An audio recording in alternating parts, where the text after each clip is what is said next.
Hi, this is Abby Lederman. I'm the founder of the Grandparents Listening Project. I have a commitment to the world that all adults listen profoundly to children and get their commitments and their contributions right now. They don't have to grow up, just who they are now is great. And during the pandemic, I couldn't be with my grandchildren, who are my favorite people to be with. So I came up with an idea.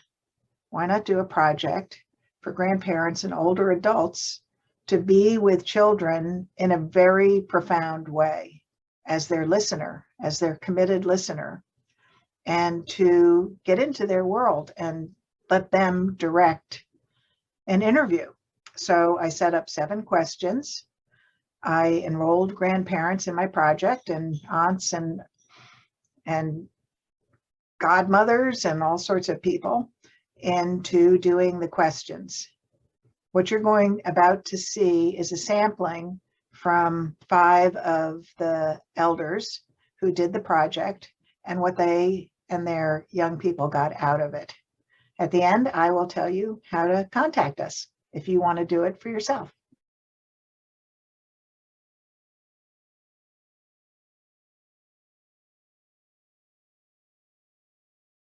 She's a chatterbox. There's no problem holding a conversation with Kate. So there were no questions that were a problem to ask her. I got more response to some than I did to others. Like, I wanted to give her a space to talk about her dad, because he died when she was 7. So it's been 6 years. And she wasn't really interested in talking about that. Yeah. She was much more in the present. There were a couple times when there was just, it was clearly an opportunity for me to share something with her. So that was part of the fun, was, like, where in this process do you get a chance to share back?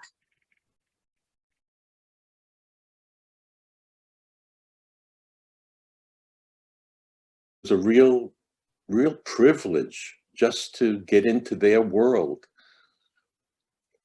and not have to know an answer. Just really ask the questions.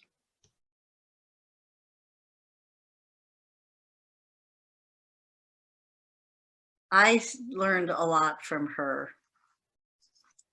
and what a best friend was. Like, at age 10, she already knew the qualities. Someone that, waits for me, who respects my family, doesn't say anything bad about them. And a lot of adults are just learning that.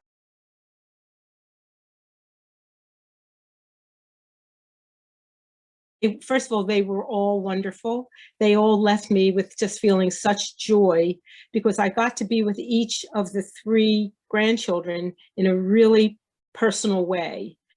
In the past, it's always been they being with parents or with lots of people. And it's the longest amount of time that I've spent with each one with very directed questions.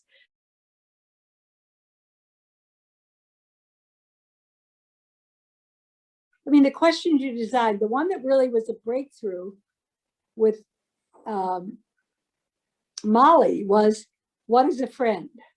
She told me what a friend was, and boy, it was clank. She said, a friend is someone you hang with and you just talk about whatever you want to talk about, but you listen, even if you disagree with everything they're saying. In fact, my best friend, I disagree with everything she thinks. So it was just a big conversation in my life, and I've used it everywhere since then. I've shared that story with Molly to a lot of my friends, and everybody are kind of thunderstruck with her definition of what a friend is. But it really works in a divisive world that we live in right now. If you only have birds of a feather around you, it's pretty boring.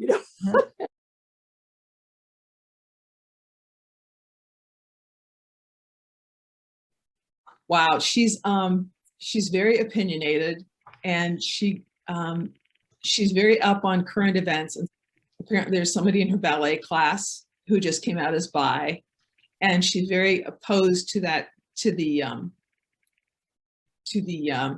prejudice against that Also, let's see, we're destroying the planet. So she has lots of ecological concerns, shooting animals, the ocean's full of trash. She also mentioned Black Lives Matter, global warming, Trump.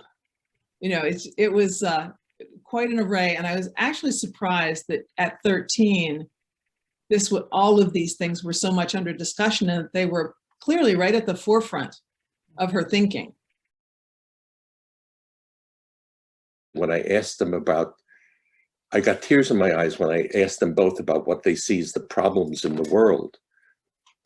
And the 11-year-old rattled off about 13 or 14 different problems. The 13-year-old Jackson was able to come up with a few, and they were more personal. This was done in September, so Silas, the 11-year-old, said, he said everything from COVID to climate to Trump. He was thinking deeply, and I saw how it affected his life, particularly when he talked about bullying, because he's had a difficult time in school. I got to see his world and how he thinks about injustice.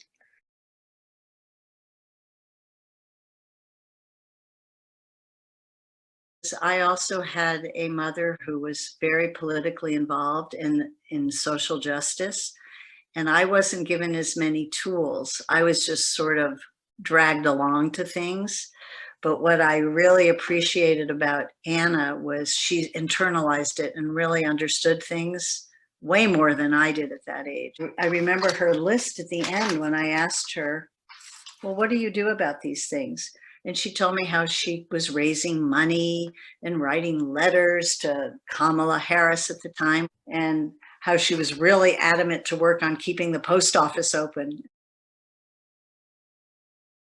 They all made a mention of the president and their feelings about him, and how they felt that he's really negative in our world today, and how to forward life and have people get along. All three had knowledge about a little bit about the environment and about conflicts, and of course we have had so many riots and things about unfair racism. They all made mention about things about racism and inclusion of everyone. I'd say those were the areas. I just got to know them as growing human beings, how they look at their own world and how they look at the world around them, and what they deal with in life, both the positive and the issues, the things that they worry about. And it was just a wonderful experience to be able to do that. Well, the thing that really broke my heart was, of course, they've been in online school during COVID. And it's been kind of rough for her. She said she's really an upbeat person, smiles a lot and is very friendly, but she said, I'm not happy that much. School is mentally draining. In a school week, I get about 20 hours of sleep. And she said, it seems like the school doesn't really care about us.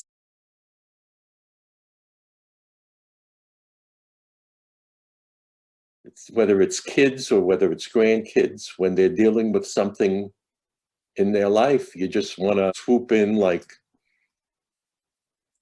who was that masked man, and just clear the deck for them.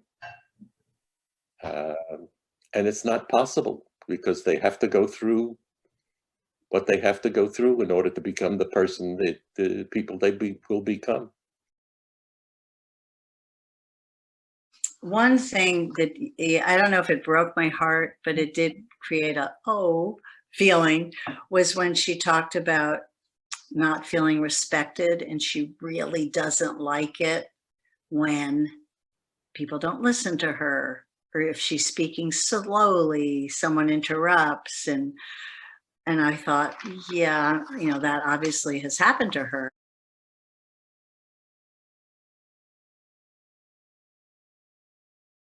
she's a worrier, and that broke my heart. It is so important to her to be accepted. She's seeing kids do a lot of things like vaping and different social behavior. She worries about how much to say to them in terms of feeling that what they're doing is not good for them. I think that it really influences her in how she sees life, and I think it's a burden for her.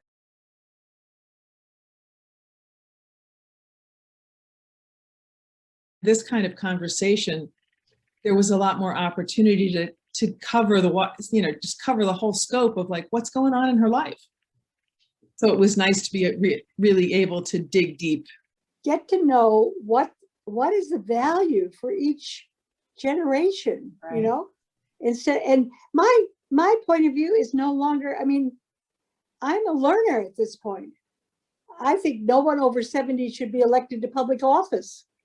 We're too old. Though we're all born with a different level of emotional intelligence, you really can teach children to be kinder and compassionate and in the world. And, you know, I love this project, Abby, and I'm grateful for you because it really underlined that for me, how important it is that we all give children the space. And when we're doing conflict resolution, that we really let everybody speak their experience. And I think when you do that with children, they just feel listened to and respected, and then they're able to be kinder. And I really got that from this whole interview that I did with her and the things she talked about. I would say connection and girl talk. So the highlights were always the deep things that I didn't know about them before.